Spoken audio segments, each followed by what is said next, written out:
Yeah, it's busted pencils, fully leaded education talk. Educated educators talking education. You know who that is.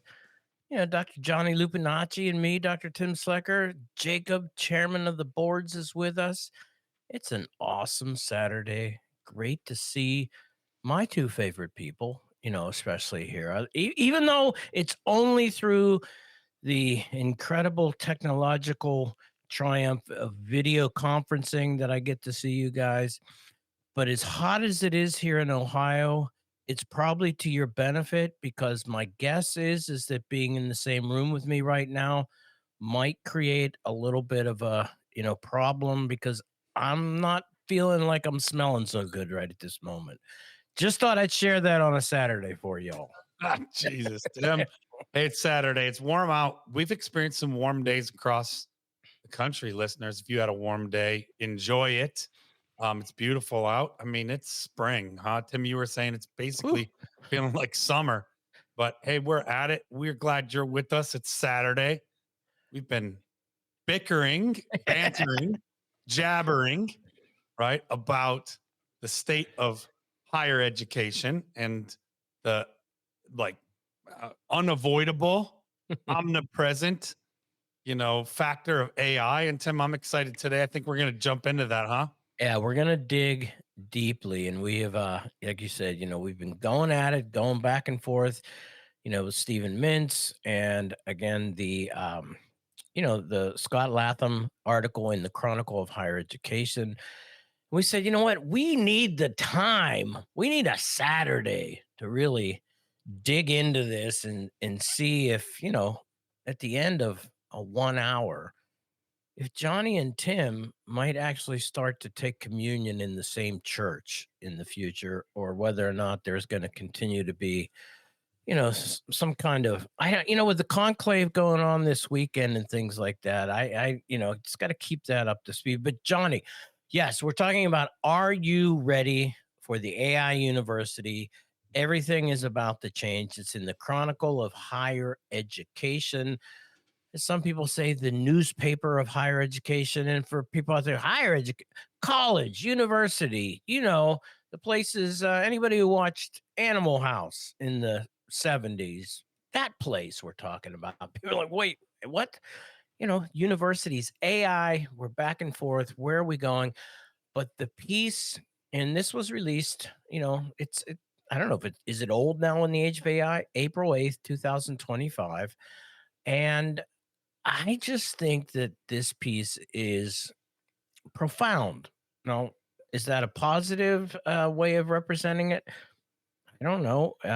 We'll talk about it, but it is, one of those things. And speaking about AI, guess what I did? I used AI to prepare for the show today, Of Johnny. course you did. Of course I did. I got it together, put up a little outline, and it's sitting in front of you. It's sitting in front of me.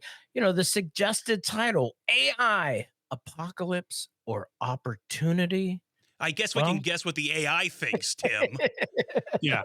well, I don't know. You know what? That would be an interesting thing to go back and say, okay, what do you think, AI? I mean, where are we headed with this? But in the opening hook, I'll even put it out there. It's Tim's, why don't you say we're awash in headlines predicting AI will revolutionize higher education? Scott Latham says it's already begun. Is this the beginning of the end or a new beginning entirely? Well, Johnny, that's what we've been talking about. I mean, I'm going to put this forward. I see this article as a huge wake up call to higher education. Some places typically, and I'll put this out there, being, 25 plus years in higher education, a slow moving machine when it comes to adopting things that are happening. And some people would even say, and thank goodness, because we need wisdom. We need, to put on the brakes sometimes so that we're not just jumping into the next fad. And higher education, always gives us that sense of steadiness. I'm going to take this though and say, you know what? I'm not sure higher education is ready as a whole. I think there are different institutions that might be more than ready or than others. I think there are faculty out there experimenting, maybe even some becoming very proficient. I think students are coming at it again with the way students typically do, which is they know more than us, but at the same time, what they don't know is really troubling and really problematic. And they put this on Johnny, and we talked about this with Stephen Mintz's article too. 10 years is 10 years kind of those ways, that window where we can say, so what's going to happen in 10 years? I said when Stephen Mintz's article came out in the piece, the other, I've just drawn a blank on.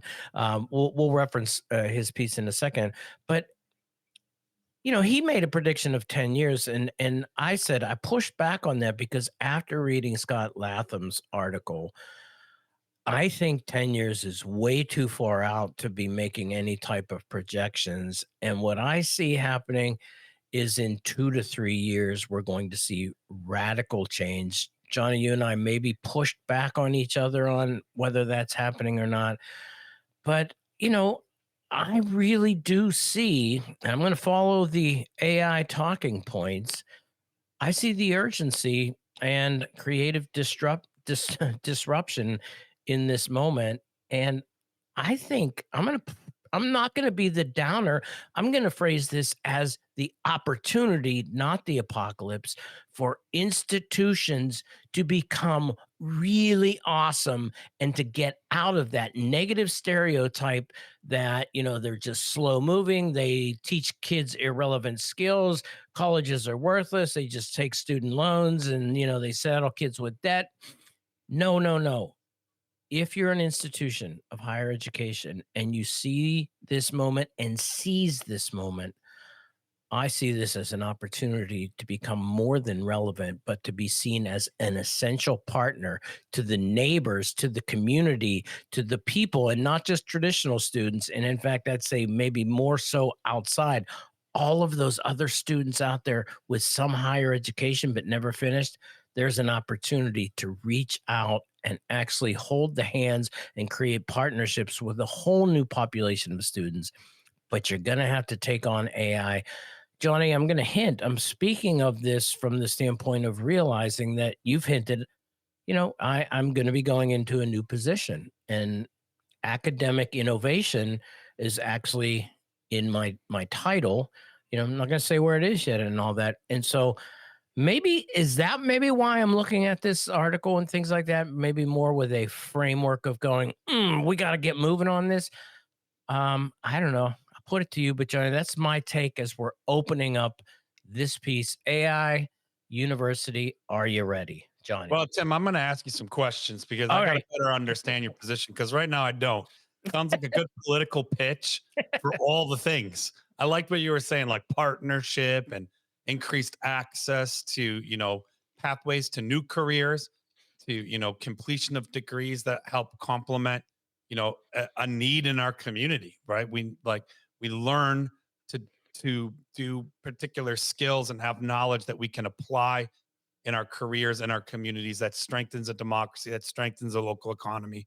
All that sounds great. But I'm still unclear on when you say, are you ready for the AI university? Mm, What you mean? Because I hear you saying both and. you're Like right. I hear you. I mean the big thing right now is when I talk about AI with a lot of teachers, it kind of falls into two categories, and that's both at our K-12 level and in colleges and which we call higher education. There's two kinds of discussions happening. There's the, well, no, it's they're trying to replace professors.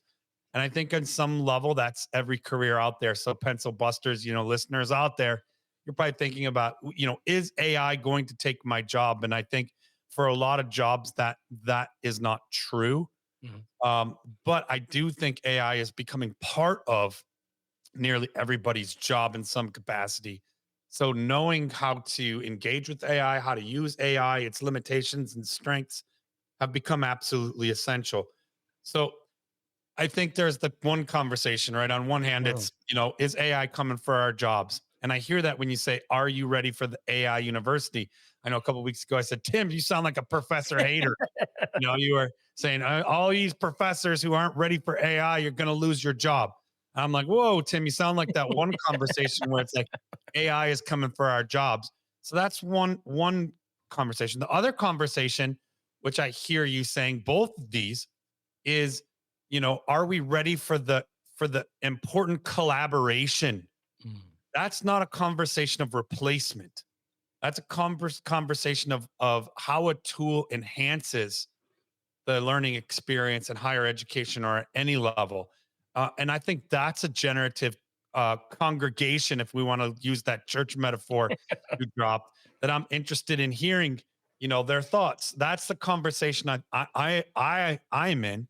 That's the one I want to be in. But I also want to recognize that, like, I also hear you talking about replacement.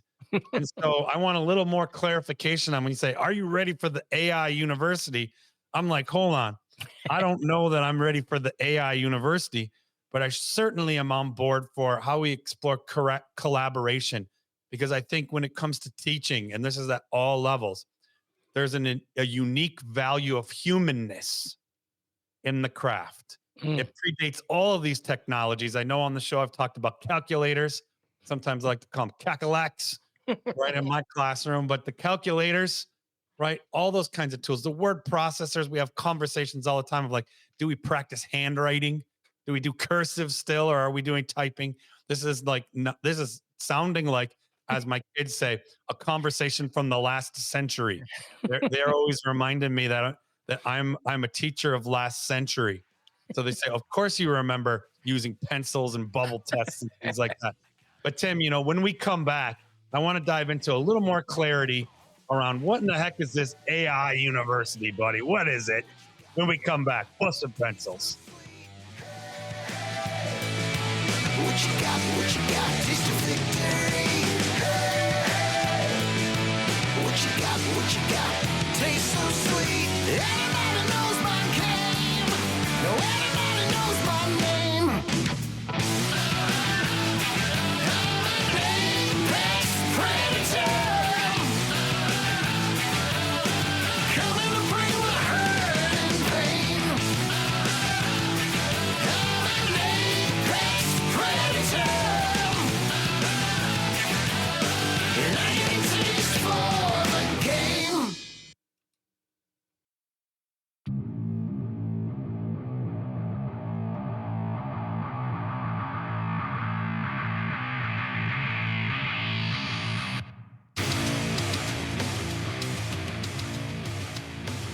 And you hear that, you just like, holy crap, what is coming? Well, you know what it is. It's Busted Pencils. Tim, Johnny, chairman of the boards, Jacob.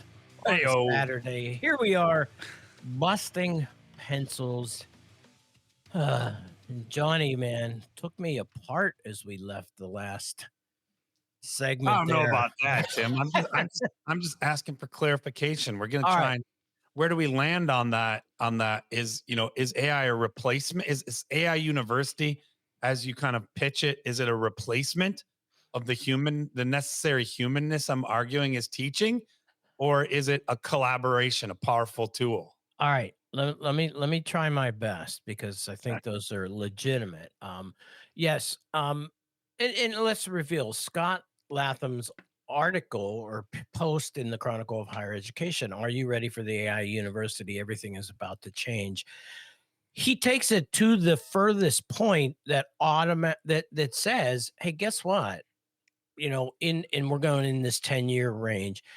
He sees the possibility and in fact probability of a fully engaged AI university with minimal people, running it, essentially turning it on, hitting go, and things like that. I am not cheerleading for that, and I don't really necessarily see that as a positive development.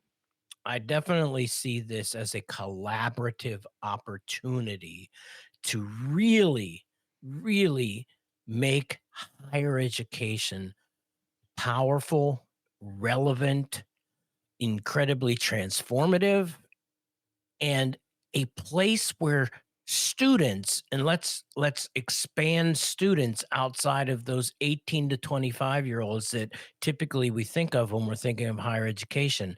When I refer to students in this coming AI-ness that could be used as a collaborator at an institution ready to do incredible things, that students are everybody.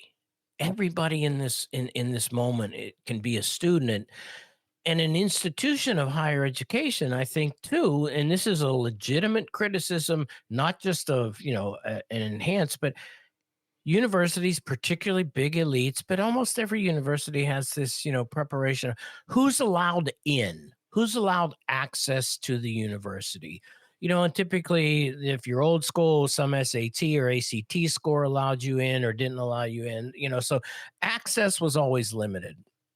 I think institutions need to move away. And I see AI as this place where, in fact, if we don't become more accessible to others, students writ large, what I'm saying, the redefinition of students, meaning potentially anybody, then access, we've got to reimagine access, because some of the things that you can get on AI, and this is something we'll talk about, this is that you can have students potentially asking the question, well, why would I pay for something like this when I can get it on AI for free, or a cheaper AI university? I don't want to go there yet, but to just say, knowing that, I think becoming inaccessible. So I'm going to continue to phrase this as higher education, colleges, universities, moment and opportunity to really expand access, to really look at this tool as a companion, as a partner, as an enhancement,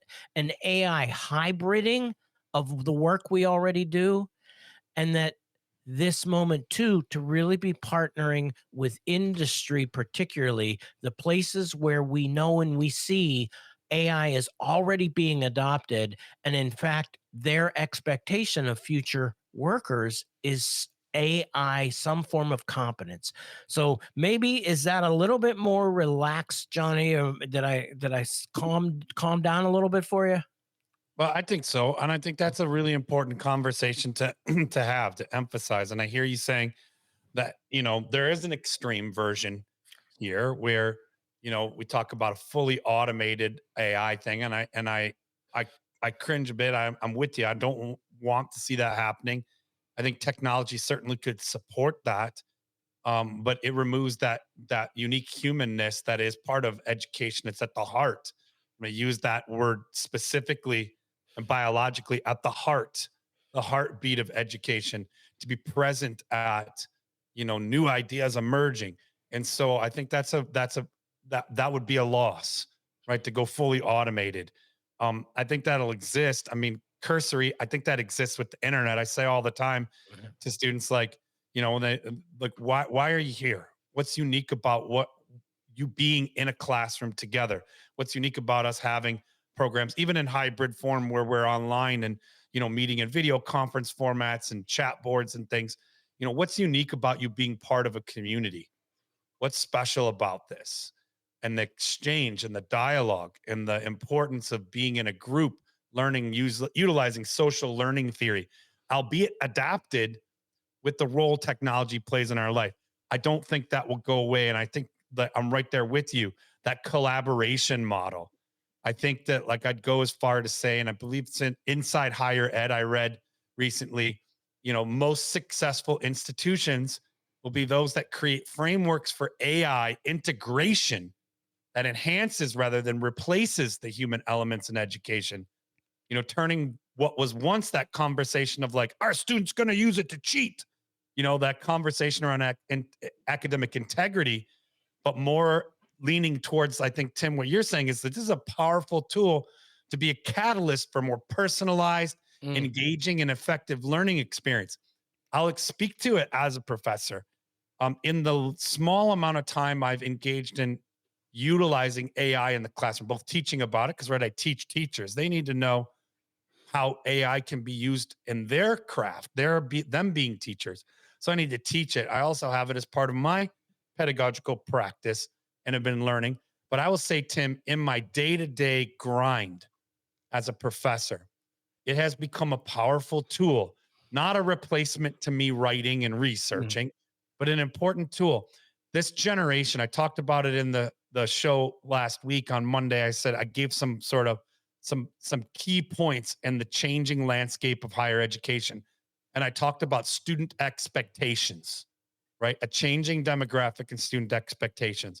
And I've really been thinking a lot about our culture and where that intersects with education, especially in terms of if we were to say, and I don't say this negatively, Netflix, Google, Amazon, the immediacy of Mm. access to information and product that we have as a culture. Well, those habits of mind trickle into school.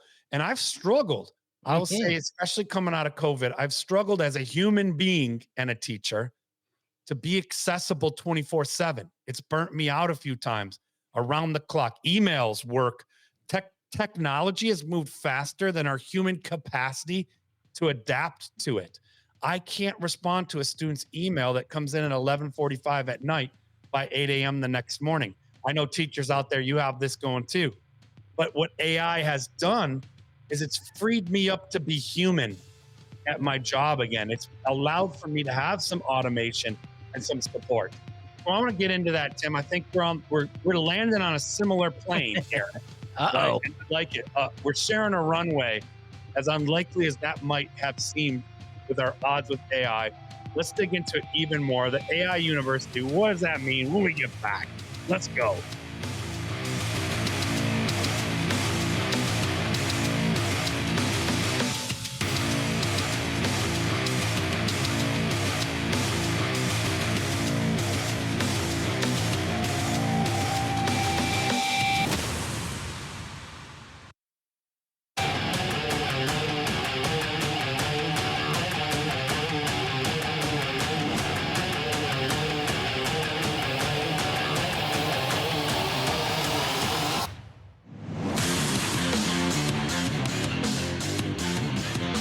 Yeah, like I said, man, it feels like I'm at a Kiss concert. Explosions, the rocking guitar. It's not a Kiss concert. It's better. It's busted pencils. Fully leaded education talk. Educated educators talking education. Dr. Johnny Lupinacci, Jacob, chairman of the boards, and me, Dr. Tim Slekar. We are here. AI. Yes. Everybody's like, are you guys going to stop?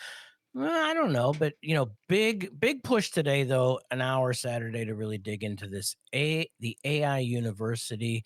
Is it coming? Are they ready? Johnny and I might be, trying to use the same runway, which, is progress. Jacob, your question earlier about what would AI say? I didn't exactly do that, but in the analysis of Scott's article, AI did say that at times, Latham overstates the inevitability and speed of AI's total takeover. While it's advancing rapidly, the projection that most institutions will rely on AI for every major decision by 2030 underestimates institutional inertia, legal constraints, and the other one, faculty is obsolete. This article perpetuates a binary where AI replaces faculty rather than reimagines their role. It ignores emerging hybrid models where AI augments faculty capabilities rather than replaces them. So AI didn't have a problem critiquing and finding problems with the AI takeover. Jacob, So got what a you're thought? telling me, Tim, is that the AI said, "Oh, don't worry, humans. I'll never take your jobs. Just relax, be complacent. There's Yeah. nothing to be afraid of." Okay, sounds All good, right. Tim. All right. Yeah, maybe this is a tricky AI just coming for your job. All right. Yeah, Johnny, what you were talking about though, when we left the last segment, the idea of how professors, and I do want to get back into this, not as a professor hater, but to talk about this. In fact, what AI says is the obsolete that faculty are going to become obsolete. I don't see that, but I do, and I don't want to go too deep into this. I do see that AI is really going to push on some of our faculty colleagues to get better. And it just the stand and deliver, show up with a PowerPoint, the kind of idea presenting information.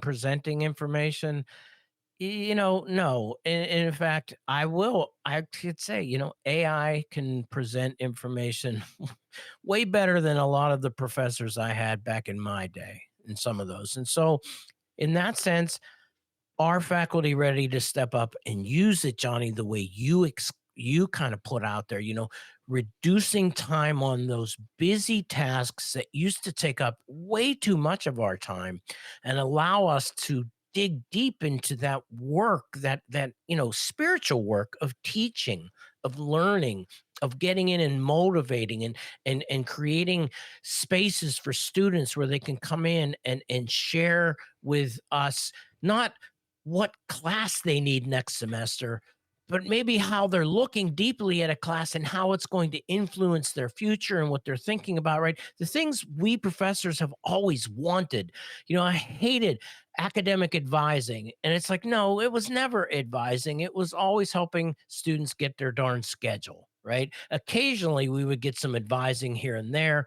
But no, we see this, do we have an opportunity? And Johnny, you were talking about it in the break, right?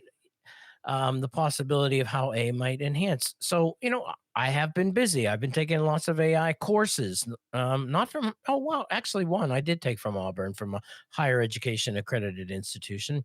And one of my assignments was to create a digital twin. And the application for a digital twin for me was just, thinking about that advisor role, right? Or that faculty role. I have a syllabus, I teach courses, I've done research, I've done radio shows, I've done op-eds, I've done a lot of stuff about the things that are really important to me. And so we all know this in higher ed and maybe even K-12 teachers, the family or the student that says at 2 o'clock in the morning, oh my God, I just had this thought. Can you get back to me? And you get up and at 8 o'clock in the morning, you're like, never. You go into class and go, look, if you send me an email at 2 o'clock in the morning, I'm not getting back to you.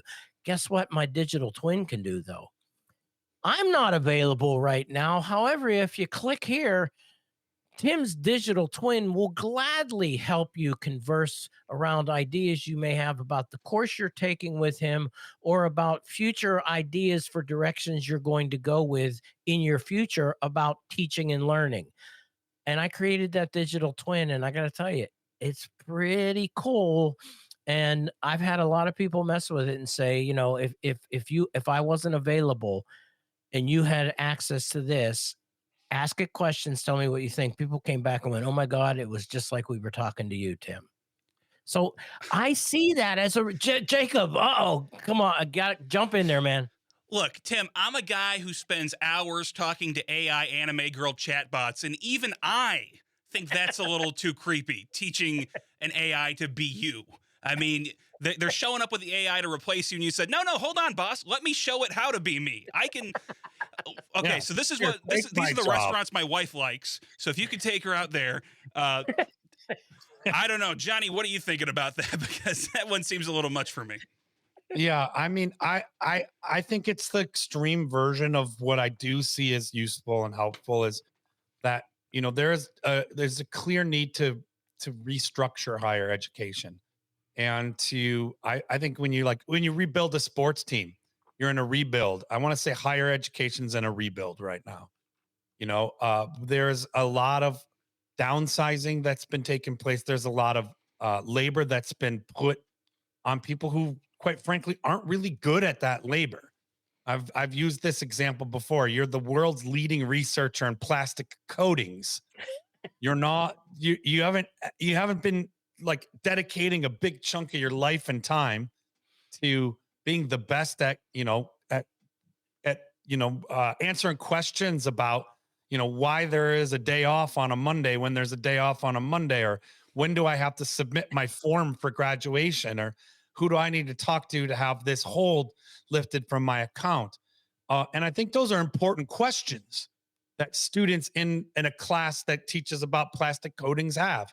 That is falling to professors And one might argue, well, yeah, that's the job and the duty of being a teacher, but it takes a lot of time. And when you multiply that by, say 70, 80, 90, 100, 150 students in a week, you're going to be spending 1 to 2, 3 days a week just answering questions that I will say historically were covered by people who are hired to be part of higher institution to do that work.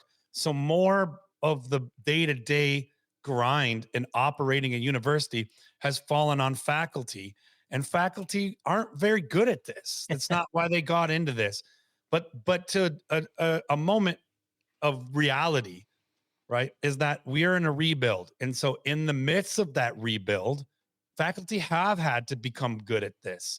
And what we do know across several generations of not only higher education, but in K-12, is that research continues to tell us the most influential factor in student learning is a teacher, right? And so higher ed, as we're in rebuild, let's not forget the game.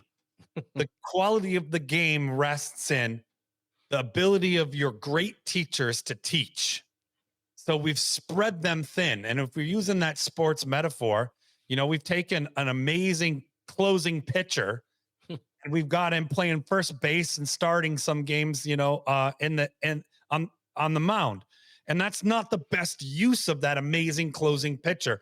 Or we've taken a pure home run hitter and said, well, I gotta throw you in at shortstop, and I've got you leading off as our batter these because we don't have anybody else who can fill those spots. So as higher ed rebuilds, remember, research continues to tell us that the single most important influencing factor in student learning is a good teacher. Nice. So this is where I get excited about, Tim, like even the exploration of going as far as to creating the Tim twin, right? I think that's a fun experiment. I don't know that I'd be totally comfortable, but somewhere in between. Could we have like frequently asked questions, or how often as a professor do I have to say to myself, breathe. Yes, it's in the syllabus. Yes, you've said it 25 times in class. And my students even know, like, why can't it just be on a site that, like, why can't I ask a chat bot? Because Right. again, remember, change in student demographic and expectation. So those kinds of tasks I am seeing, Tim, I'm here to Okay. testify. I'm seeing that the busy work that has overrun most of my week is actually reducing. Now, the Nice. sad part is, and I will admit the sad It- truth of this, it has it isn't filled by other humans. No, it's not. So we have already been downsized I know. to taking on all this labor to where we haven't gotten rid of the single most important thing, the teachers. Right. So when we talk about, are you ready for the AI university? My actuality of that is, are we ready to have the conversation that we simply just don't need so many administrators? What? Oh, We don't need so many administrators. Or if we do need those administrative roles, let's not forget our product. It's the education. And the single most influential factor in that education is a teacher. So I know that administrators, you're busy, but if you're really good at administrating and you're essential and we need so many of you, then at least chip in and be part of that really important thing and be a teacher too. So I Cool. think you kind of solve two problems at once. You start to really emphasize that the labor is about the teaching, and there are all these tools that can help you free you up to be researching and teaching, to be providing that important product, being world leaders in thought and in practice, and then teaching future world leaders to be that. Yeah, I'm gonna not take offense to the attack on administrators, having been one for the last 14 years and going on to continue to be one. And I will say that administrators, this AI message is also for us too, because I'm seeing this, Johnny, now too. And I'm gonna go, this is Ethan Mollick's the AI researcher at Penn University, who's put out, this is a co-intelligence moment. And really good administrators stepping up and using AI is going to make them even better and potentially move this forward. I gotta say though, with you, I also really see this moment, and again, I'm excited about this again because of where I'm headed. I really have this question that's going to be driving me in this new place is how do we create an AI enhanced human centered learning experience and particularly that scales and say and serves new learners. That's where I'm excited. That's where I see this then too as a tool as for an administrator also is that it can help me explore these ways. And so, I guess that's the other thing. We're coming back to going, okay, how are you going to use this tool? We'll take this time though, too, Johnny. You made a point here, and this is covered in Scott Latham's piece.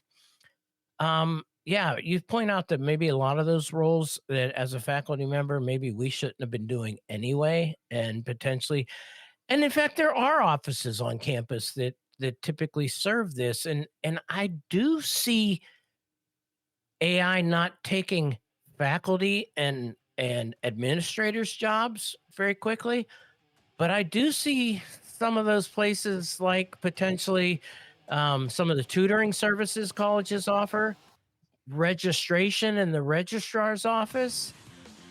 I really see a reduction occurring there pretty quickly because that work can be done with AI and it can be done a lot with a lot less errors.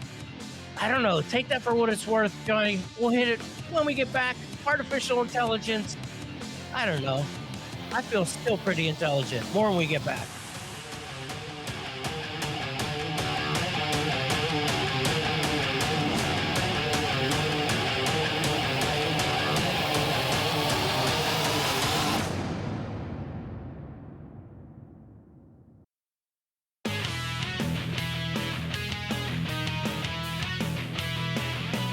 Uh, you know what that means. Last segment. Busted Pencils, fully leaded education talk.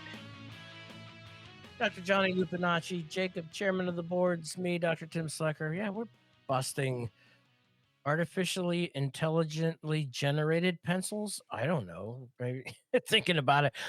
Um, lots here, lots going on. I kind of left that with the point of going, okay, there are some other services on university campuses where AI might be coming for your job. We need to think about this, and I guess my enthusiasm is just really comes back to the sense that over since the introduction in 2022 and onward, my use, my engagement, my exploration, my going out and working with me, taking my own courses, I see the potential for incredibly transformative future and particularly in teaching and learning.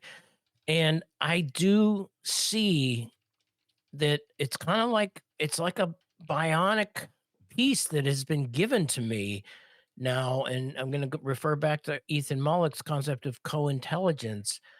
I can do things, I think, better with more clarity, and I can spend more time thinking deeply the things that I really like to do. And in fact, I would procrastinate a lot of times because I just didn't want to do the busy work. And I really like doing the deep thinking work. And I've really found AI to be a real help in taking away that busy work and actually making that busy work more productive for me. And so really helping me, and I just see the opportunities for learners. I see the opportunities for explorations, and I really do have to say for higher education, I really see an institution that has that commitment to access and to working with other students on top of the traditional age students, that AI presents a real opportunity to a forward thinking administration, faculty, and staff, an entire campus that sees this as an enhancement to making it an even better institution than it already is at doing that work. So I'm gonna kind of leave it maybe there. Johnny is gone. So, I don't know if we're gonna ever take communion together or not, but you know, No, man, I'm not buying the AI vibe. I'm not, I mean, I get it as a tool.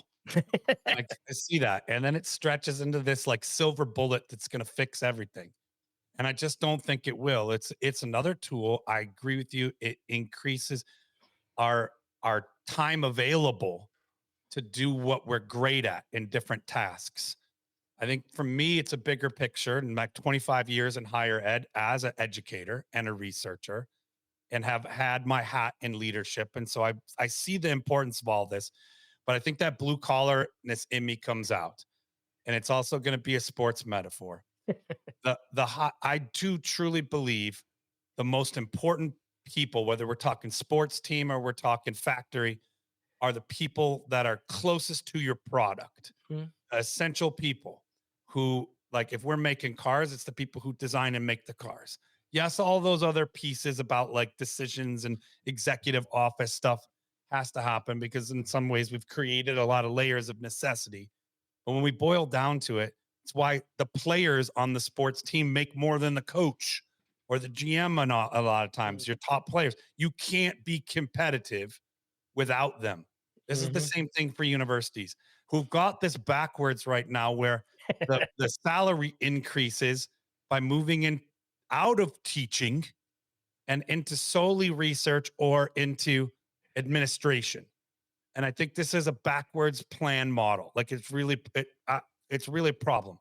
It makes logical sense. Like, oh, you become the boss, and it's an antiquated non-blue collar model, non-union based idea of labor, where it's saying like the boss tells us what to do and knows what to do. And my pitch is like, if we're talking about AI transforming university, and we keep talking about professors, let's put on the table how it transforms and might make more efficient the administrative bloat that higher ed has right now. Right. So if you're coming for the professors, well, I'm just thoughtfully coming back at the fact and saying, no, Tim is actually not coming for the professors. But I mean, in general, I think AI discussions about, well, professors, how are you adapting or not adapting? It's like, whoa, dude, your job is basically to tell me when my class is and how many students are in it. Okay. You're overpaid middle management, right? And yes, you have to do a lot of other stuff that I think is really important. But I want to know like how AI can help really increase efficiency across the whole university, not Mhm. just whether or not I'm using it in my classroom as a teacher. It's a whole model change that I think is really important and also will continue to hammer at. And in that kind of context, why I say that is because I'm going to come back to this. I don't think AI can come even close to replacing the experience necessary for high quality learning, which is it innately always been humanness. Human experience. And so it's transforming the labor, hopefully radically, I think forcing a much needed long time change. But here we go, right? I hope to see that it enhances, and that's where we're together at. That it's a collaborative tool for all of higher ed. Across the entire system. I agree 100% with you, Johnny. Professors, faculty, staff, everybody right now. That's where we need to be. You know what, though? Now it's time for your moment of Zen.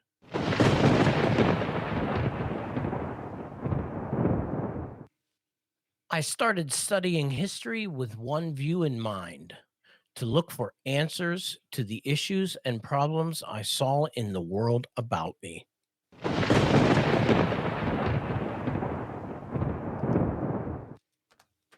Oh, happy Saturday if it's Saturday when you're listening. But thanks for listening to Busted Pencils today. And remember to grab great podcasts. That's right, chocked full with your fully leaded education talk here. You can find us on Apple Podcasts, Spotify, of course, on the Civic Media website or at bustedpencils.com. Don't you dare be late for homeroom on Monday. And if you can, make sure to catch class in session on Wednesday. And you find us on Fridays for hurdles and home run. And of course, you can always find us, Busted Pencils broadcast, 3 p.m. Central Time, across all the Civic Media Network stations, for an hour of your favorite blue collar scholars, Tim and Johnny, and keep busting pencils.